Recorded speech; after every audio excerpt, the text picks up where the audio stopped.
चुप बैठेगा क्या? मिडिल ईस्ट में अमेरिका के सैन्य ठिकानों को निशाना बनाएगा कह रहा है। आसपास के सारे मुस्लिम देश नए युद्ध के खतरे से कांप रहे हैं। सऊदी अरब ने अमेरिका से कहा कि अगर ईरान में अटैक किया तो तेल के बाजार में हड़कंप मच जाएगा। भाई क्या कर रहे हो तुम? और आखिर में नुकसान अमेरिका का ही होगा। सऊदी अरब के साथ कतर, ओमान जैसे देशों ने भी अमेरिका को आगाह किया है कि ईरान में तख्ता पलट करने की कोशिश करना उल्टा पड़ सकता है। भाई क्या कर रहे हो? लेकिन डोनाल्ड ट्रंप सुनने वालों में से हैं, वो किसी की सुन ही नहीं रहे। भाई ट्रंप को तो जो करना है वो कर ही रहे हैं। ट्रंप ने तय कर रखा है कि ईरान में तख्ता पलट करके ही रहूंगा। ईरान पर किसी भी वक्त अमेरिका का अटैक हो सकता है, ये दुनिया भर में चर्चा है बॉस। ट्रंप एकदम तैयार बैठे हैं। अगले 24 घंटे में कुछ बड़ा होने वाला है, क्योंकि ईरान को लेकर जबरदस्त हलचल मची हुई है। भारत ने भी अपने नागरिकों को तुरंत ईरान से निकलने को कह दिया है। इजरायल ने अपने सुरक्षा कवच आयरन डोम को एक्टिवेट कर दिया है। अमेरिका ने मिडिल ईस्ट में सैन्य ठिकाने खाली करना शुरू कर दिया है। यह सब इसलिए हो रहा है क्योंकि ईरान ने भी जवाब में धमकी दे दी है कि अगर अमेरिका ने अटैक किया तो ईरान चुप बैठेगा क्या? मिडिल ईस्ट में अमेरिका के सैन्य ठिकानों को निशाना बनाएगा कह रहा है। आसपास के सारे मुस्लिम देश नए युद्ध के खतरे से कांप रहे हैं। सऊदी अरब ने अमेरिका से कहा कि अगर ईरान में अटैक किया तो तेल के बाजार में हड़कंप मच जाएगा। भाई क्या कर रहे हो तुम? और आखिर में नुकसान अमेरिका का ही होगा। सऊदी अरब के साथ कतर, ओमान जैसे देशों ने भी अमेरिका को आगाह किया है कि ईरान में तख्ता पलट करने की कोशिश करना उल्टा पड़ सकता है। भाई क्या कर रहे हो? लेकिन डोनाल्ड ट्रंप सुनने वालों में से हैं, वो किसी की सुन ही नहीं रहे। भाई ट्रंप को तो जो करना है वो कर ही रहे हैं। ट्रंप ने तय कर रखा है कि ईरान में तख्ता पलट करके ही रहूंगा। ईरान में खामनेई विरोधी प्रदर्शन में 3000 लोग मारे जाने की खबर है। ट्रंप ने कह दिया कि प्रदर्शन जारी रखो, बस मदद पहुंच रही है, तुम लोग रुकना मत। यह भी संकेत है कि भाई मदद पहुंच रही है, इसका मतलब क्या है? अमेरिका घुसेगा ईरान में। ईरान अलग अड़ा हुआ है, कह रहा है कि ईरान में आग ट्रंप ने लगा रखी है। जिन्हें ट्रंप उकसा रहे हैं, अब उनको ईरान नहीं छोड़ेगा। ईरान में 26 साल के एक लड़के को सरेआम फांसी दी जा रही है। जो प्रदर्शन में शामिल हुआ था उसे पकड़कर बीच चौराहे पर फांसी पर लटकाने की बातें हो रही। आज इसके बारे में भी बताऊंगा। यह भी बताऊंगा कि ईरान में आज की रात क्या बड़ा हो सकता है, कैसे रूस और चीन भी इसमें कूदने को तैयार है। जिस वक्त ट्रंप ईरान पर अटैक करने के लिए तैयार हैं, उस वक्त अमेरिका में पिज्जा के ऑर्डर क्यों बढ़ गए? भाई बहुत अलग कहानी चल रही है इंटरनेशनल मीडिया में। पिज्जा के ऑर्डर से युद्ध का क्या कनेक्शन है? आपको यह भी बताऊंगा कि ईरान में खामनेई के खिलाफ प्रदर्शन हो रहे हैं, तो इधर भारत में कौन से लोग खामनेई के समर्थन में रैली कर रहे हैं, नारेबाजी कर रहे हैं। सारी चीज ईरान में आज कयामत की रात होने वाली है क्या, बताऊंगा। पहले ट्रेलर देखिए। पूरी दुनिया सहमी हुई है कि ईरान और अमेरिका के बीच क्या ही होने वाला है। ट्रंप एक के बाद एक ईरान को धमकी दे दे रहे हैं, जिसके जवाब में अब ईरान की तरफ से भी अमेरिका को सीधे सीधे वार्निंग दी जा रही है। ट्रंप ने कहा कि पब्लिक पर अत्याचार बंद करे ईरान। खामनेई ने कहा कि विदेशी दखल बर्दाश्त नहीं है, हमारे देश में ना घुसो तुम। ट्रंप ने कहा कि खामनेई को भारी कीमत चुकानी पड़ेगी। खामनेई कहा कि मुंहतोड़ जवाब दे देंगे। क्या समझे हो जी? ट्रंप ने कहा कि किसी को फांसी दी तो बहुत बड़ा हमला होगा तुम पे। खामनेई ने पलट के जवाब दिया कि हम अमेरिकी आर्मी बेस फोड़ देंगे। क्या सोचे हो तुम? मतलब तना तनी है भाई दोनों तरफ से। ट्रंप कह रहे हैं हम नहीं छोड़ेंगे, ईरान कह रहा है तो हम छोड़ देंगे क्या? ट्रंप लगातार कह रहे हैं कि ईरान प्रदर्शनकारियों के खिलाफ एक्शन बंद करे, लेकिन ईरान ने ऐसा फैसला ले लिया जिससे ट्रंप और भड़क गए। ईरान ने प्रदर्शनकारियों को सबक सिखाने के लिए बड़ा ऐलान कर दिया। ईरान ने 26 साल के प्रदर्शनकारी इरफान सुल्तानी को फांसी देने का फैसला किया है। बड़ी बात यह है कि इरफान सुल्तानी को पब्लिक के सामने बीच चौराहे पर फांसी दी जाएगी। यही है सुल्तानी, जिससे प्रदर्शनकारियों के हौसले टूट जाएं और प्रदर्शन बंद हो जाएं। इरफान सुल्तानी ईरान में चल रहे प्रदर्शन का सबसे बड़ा चेहरा बन गया है। आप देखिए कि इरफान सुल्तानी 8 जनवरी को गिरफ्तार किए गए थे। 11 जनवरी को मुकदमे में सुल्तानी को दोषी पाया गया। सुल्तानी पर अल्लाह के खिलाफ जंग छिड़ने का आरोप है। 11 जनवरी को सुल्तानी के परिवार को जानकारी दी गई कि परिवार से सिर्फ 10 मिनट की आखिरी मुलाकात होगी। सुल्तानी को ना ट्रायल मिलेगा, ना ही कोई वकील मिलेगा। इरफान सुल्तानी को सरेआम फांसी का ऐलान होने से ट्रंप बुरी तरह से भड़के हुए हैं। ट्रंप ने कहा कि अगर ईरान ने सरकार के खिलाफ विद्रोह पर कार्रवाई में लोगों को फांसी दी तो अमेरिका ईरान के खिलाफ बहुत बड़ी कार्रवाई कर देगा। ट्रंप ईरान के खिलाफ सख्त एक्शन की बात कर रहे हैं, लेकिन ईरान भी कह रहा है कि चुप बैठ जाएंगे क्या जी? आप देखिए किस तरह से चीजें तेजी से बदल रही हैं। ईरान की धमकी के बाद अमेरिका कतर के अल उदीद एयरबेस से सैनिकों को हटा रहा है। अल उदीद एयरबेस कतर में अमेरिका का सबसे बड़ा एयरबेस है।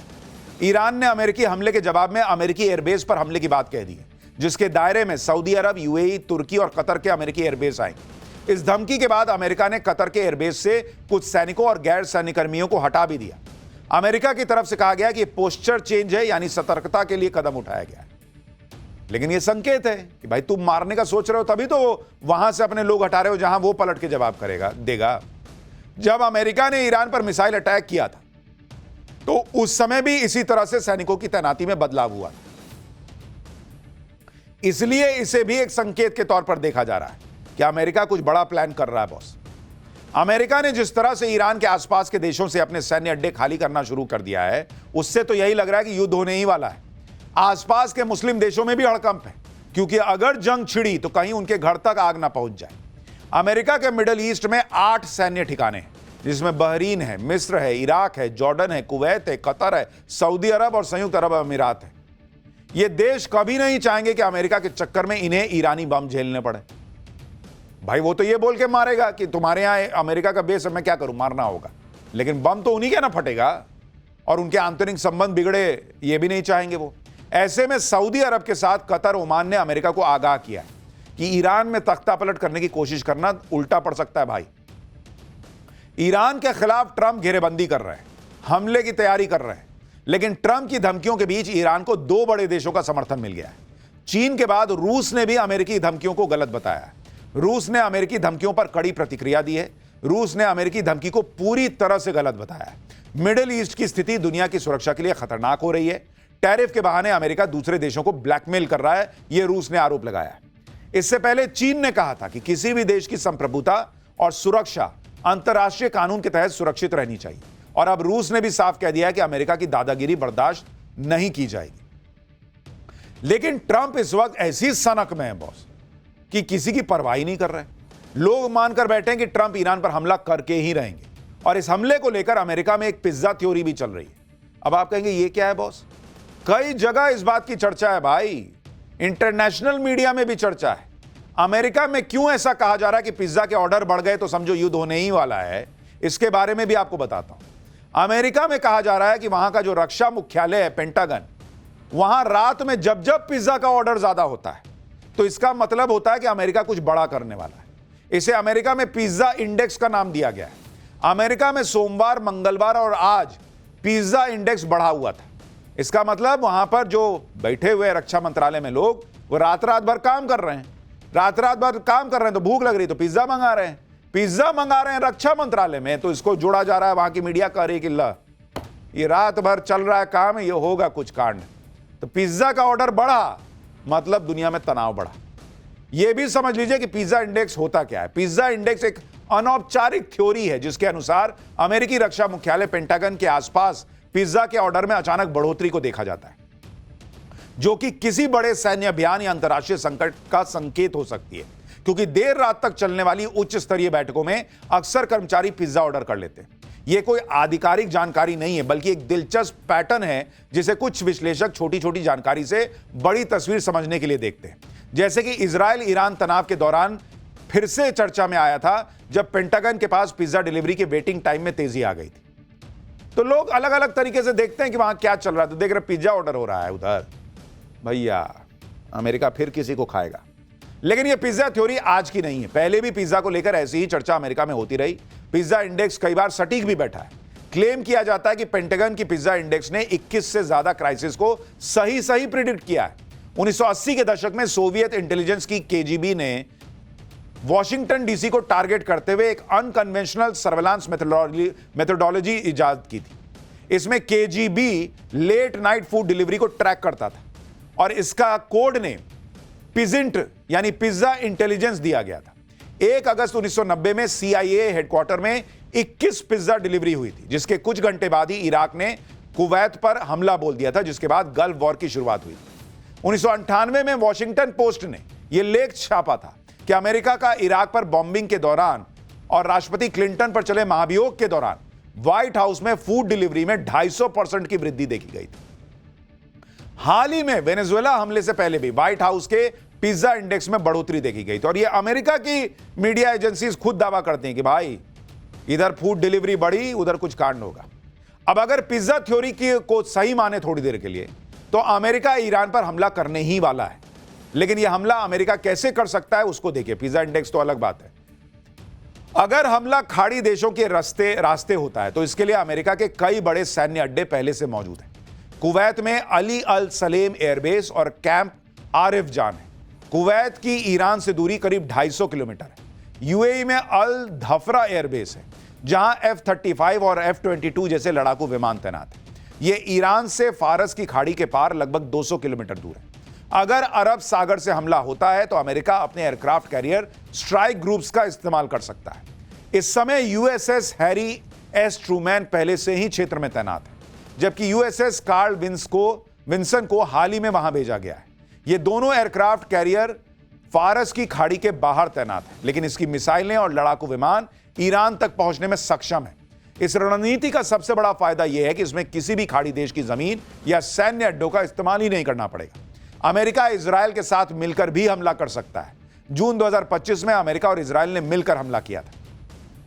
इजराइल ने ईरान के एयर डिफेंस को कमजोर किया, फिर अमेरिकी B-2 बॉम्बर्स ने न्यूक्लियर फैसिलिटीज पर हमला कर दिया। इजरायली पीएम बेंजामिन नेतन्याहू ने हाल ही में ट्रंप से मुलाकात में राउंड 2 स्ट्राइक्स पर चर्चा भी की है।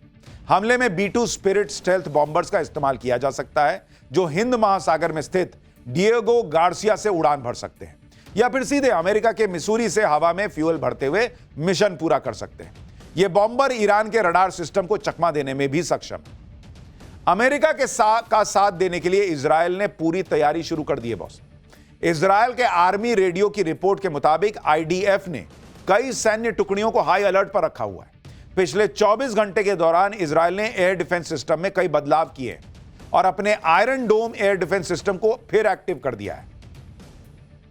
यानी जितने संकेत मिल रहे हैं वो इशारा कर रहे हैं कि अमेरिका ईरान को फोड़ेगा। अब सवाल यह है कि ईरान किस तरह से जवाब देगा। अमेरिका ने ईरान पर हमला किया तो कितना बड़ा नुकसान हो सकता है यह भी समझिए।